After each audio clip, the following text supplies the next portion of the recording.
Please take your seats as the show is about to begin. Beginners to the stage. Okay, we have clearance. Stand by curtains. Quiet, please. Stand by Q1. Break a leg, everyone.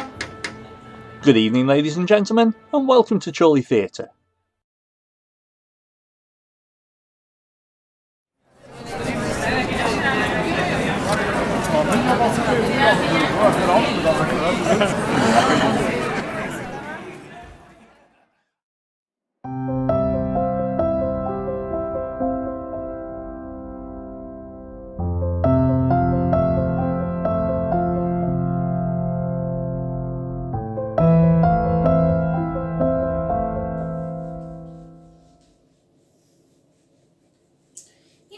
Relationship, I firmly believe that it takes 2 years before you really know someone.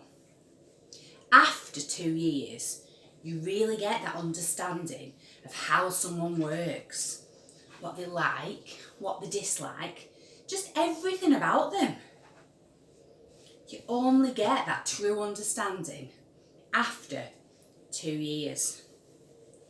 So, why my daughter thought it was a good idea to move in with someone after 2 minutes is absolutely beyond me.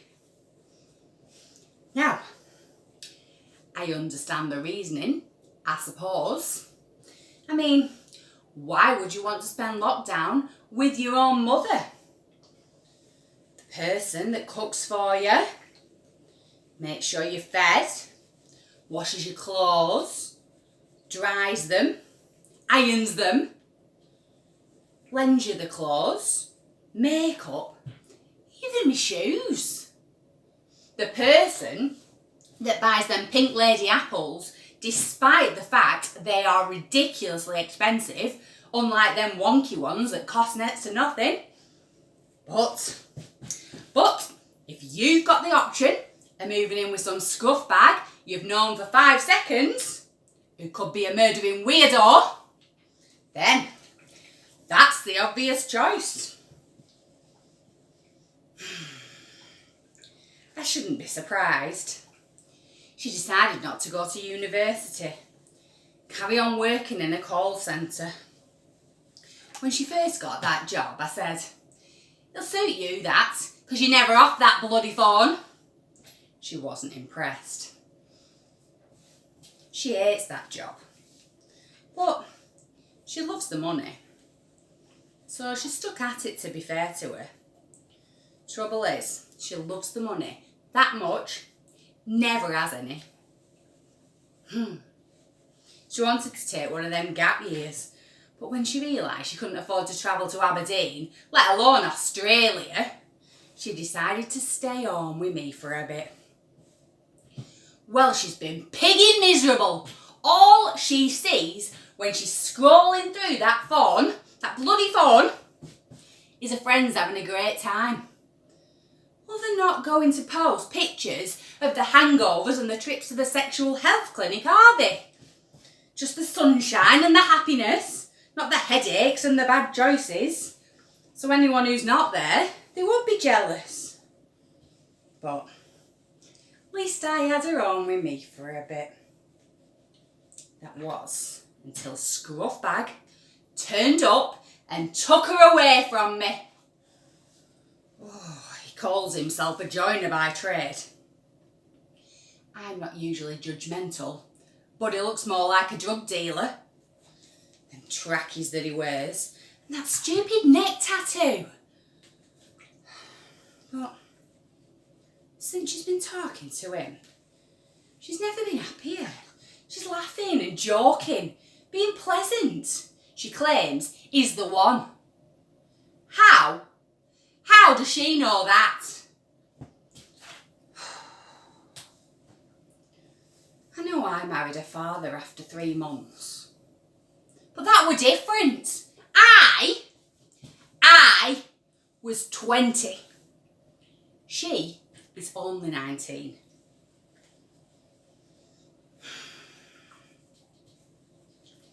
When she first told me she were moving out, I felt sick.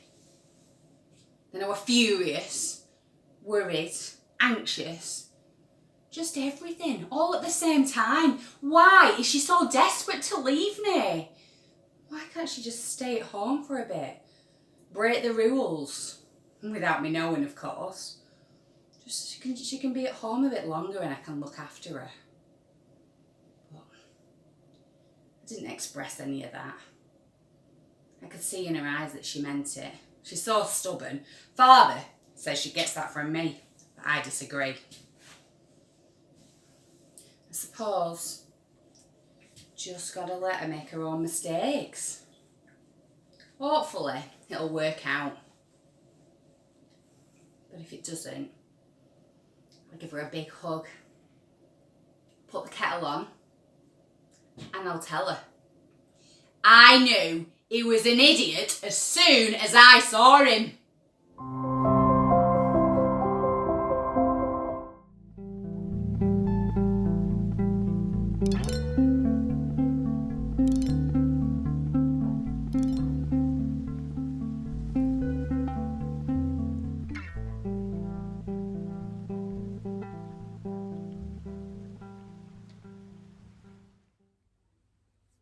It's hard to know how long I've been sat here. The drop of rain that slapped my warm cheek woke me from my haze. A nightmare. Can you have nightmares during the day? I suppose if you can daydream, it seems plausible. How long has it been raining? Rain in June? Oh, this truly has been a crap year. You know, if someone were to tell me 6 months ago that this would be my life now, I'd...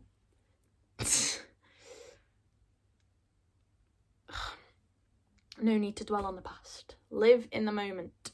Be present. That's what I'm trying to do. Be happy. Smile. You are a good person. You are a good person. You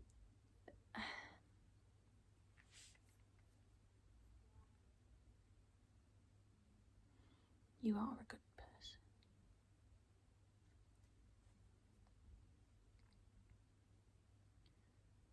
But it always finds me, this shadow. How does it creep in from the darkness? This shadow loves to engulf any shimmer of happiness in its path.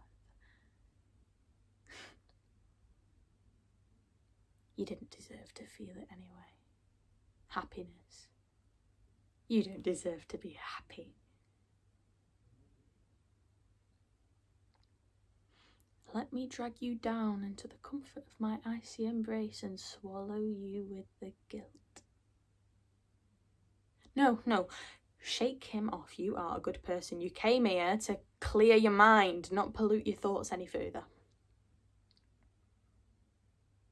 Maybe I should walk again. Walking tends to help you focus on the movement, the journey. Tire yourself out, then there won't be time to scrutinise. The night time's always worse. Lying in the dark alone with the memories that sting my eyes and cast a web across my mind, shackling me to my bed, forcing me to open the box filled with all the bad memories, the mistakes, the accidents. Longing to drift off, but the tide won't take me. The memories of that night are projected onto my eyelids as though they've been branded on like cattle. Oh, you are a good person. That wasn't your fault. You never meant to hurt anybody. You are a good person. You do deserve to be happy. You are a good person. You are a good person.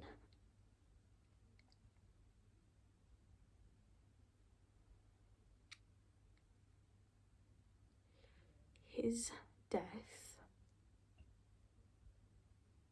wasn't your fault.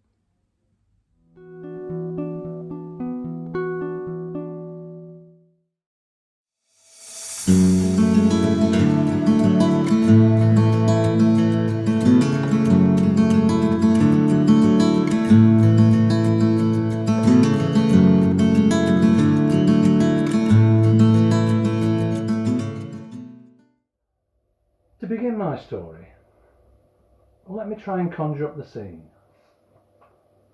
A room in a working mill, noisy, flanked either side by two huge identical green metal doors, behind which lay the deafening roar of the weaving sheds.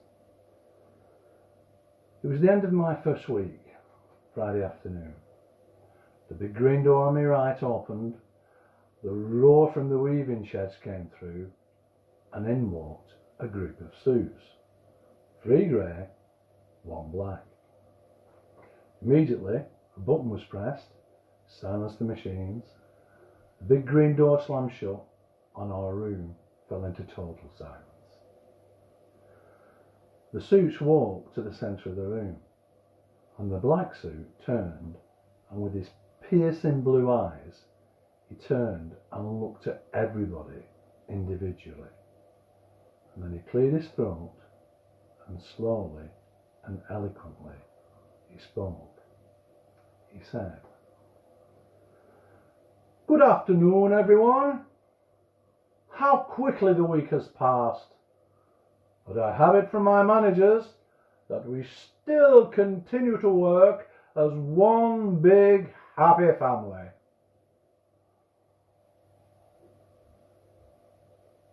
He paused, looked at us all again, individually, with those piercing blue eyes, and after a longer pause, he said, "Well done.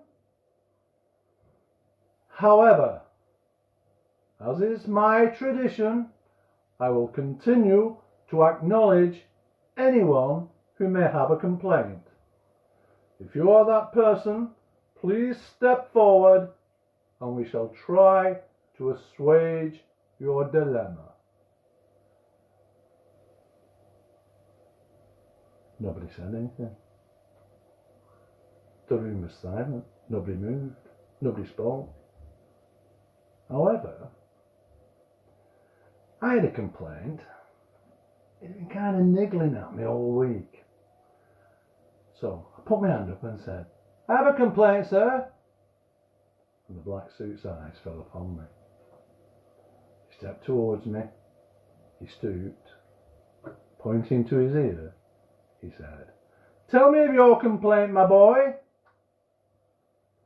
And I said, "Well, sir, it's the servings of the tea from the tea trolley, sir. Or rather, the unfairness of it. You see, when tea comes round, men get theirs in big mugs, and we get ours in little cups. But the price is the same, and that's my complaint." He stood erect. He turned to a grey-suited man, who immediately produced a notebook and pen, and said, "Make a note of that." And turning back to me, he said, "We shall keep this under review." With that, he turned, walked to the far green door, and exited through it. Machines were turned back on. Everybody went back to work. However, I felt rather delighted with myself. Friday afternoon, second week. It was about 2 o'clock. Big green door on my right opens. In walks the group of suits from last Friday. Immediately, motors were stopped. Big green door slammed shut. Rooms in silence. A black suit and his crew walked to the centre of the room. The black suit said, "Hello everybody," greeted everybody exactly the same way as he had the week before, and once again said, "Are there any complaints?" There were none. Looked about me. Nobody moved. Nobody spoke. However, I had a complaint, so I put my hand up. Black Sue's eyes fell upon me again. Walked over, stopped, and stooped. Pointing to his ear, he said, Speak slowly and fully. Tell me of your complaint. And I said, well, sir, it's the toilet paper. It's too hard and shiny. And he stood erect, turned to a grey-suited man who immediately pulled out a notebook and pen and said, making out of that. Turning back to me, he said, we shall have that under review. And with that, they turned, walked towards the far green door, and they were gone. Week 3, Friday afternoon, 2 o'clock. The big green door on my right opens. The noise of the weaving sheds heralded the entrance of the 4 suits. They walked in, the big green door slammed shut, the motors were silenced. The suits walked to the centre of the room and took centre stage once again. Once more, the black suit mentioned one big happy family. And once again, he asked, were there any complaints? Well, this time, this member of the big happy family had a big complaint. So, put my hand up and I took a step towards him. I was getting bolder, you see. He took a step towards me and he stooped and he pointed to his ear again and said, speak slowly, speak clearly, tell me of your complaint, my boy. And I said, well, sir, for the past 2 weeks, I've voiced my complaints to you. And I have to say, sir, I hope I'm not getting anybody in serious trouble by saying this, but nothing has been done. Nothing. I waited for his response. He stood erect. He turned to his grey-suited man, who immediately produced a notebook and pen, and he said, make a note of that. Turning back to me, he said, we shall have this under review. Tell me, young man, what is your name? Ernest, I said. Without turning, he started to nod and looked at me with his piercing blue eyes and said, make a note of that. And as he did, he turned and walked to the far side of the room with the grey suits in tow and exited through the far green door. However, this time the motors in our room weren't switched on, and our foreman said, are we to put him out of his misery? He's deaf. What? I said. In that ear he offers you, he's deaf. It's his little joke for anyone who puts their hand up to make a complaint. So, next Friday, Ernest, don't put your hand up. Remember what I've told you. And I said, I will make a note of it. And I did.